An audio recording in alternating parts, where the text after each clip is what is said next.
ಲೋಕಸಭಾ ಚುನಾವಣೆಯ ಕುರಿತಾಗಿ ನಮ್ಮ ಜೊತೆಗೆ ಮಾತನಾಡಲಿಕ್ಕಿದ್ದಾರೆ ಜನಾರ್ದನ ಪೂಜಾರಿ ಅವರು. ಸರ್, ಇವತ್ತು ನಾಮಪತ್ರ ಸಲ್ಲಿಕೆಗೆ ಬಂದಿದ್ದೀರಿ. ನಿಮ್ಮ ಶಿಷ್ಯರು ಹೌದು, ಅಭ್ಯರ್ಥಿ. ಏನ್ ಹೇಳ್ತೀರಿ? ಗೆಲ್ತಾರೆ ಪದ್ಮರಾಜ್ ಅವರ ಬಗ್ಗೆ ಗೆಲ್ತಾರೆ ಅವರು ಹೇಳ್ತಾರೆ. ಅವರ ವ್ಯಕ್ತಿತ್ವದ ಬಗ್ಗೆ ಒಳ್ಳೆಯವರು. ಒಳ್ಳೆಯವರು. ನೀವು ಅವತ್ತು ನಿಂತಾಗಿದ್ದಂತ ಎಲೆಕ್ಷನ್ ಹವಾಗೂ ಈಗಿನ ಹವಾಗೂ ಎಷ್ಟು ವ್ಯತ್ಯಾಸ? ಇಲ್ಲ ವ್ಯತ್ಯಾಸ ಸೇಮ್ ಸೇಮ್. ಗೆಲ್ತಾರೆ ಅವರು. ಇದು ಅವ್ರು ಒಂದೇ ಮಾತನ್ನ ಹೇಳ್ತಿರೋದು, ಗೆಲ್ತಾರ ಅವರು ಅನ್ನೋದು. ಅತ್ತೆ, ಇದು ನನ್ನ ಬರ್ಡೇ ಗಿಫ್ಟ್. ಇದೆಲ್ಲ ಜೀವನದಲ್ಲಿ ನನಗೋಸ್ಕರ ತಗೊಂಡ್ಬಂದಿದ್ದಾರೆ.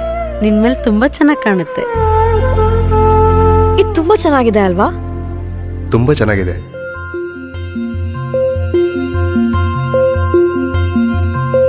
It will look really good on you. ಅಮ್ಮ, mother is always son's first love.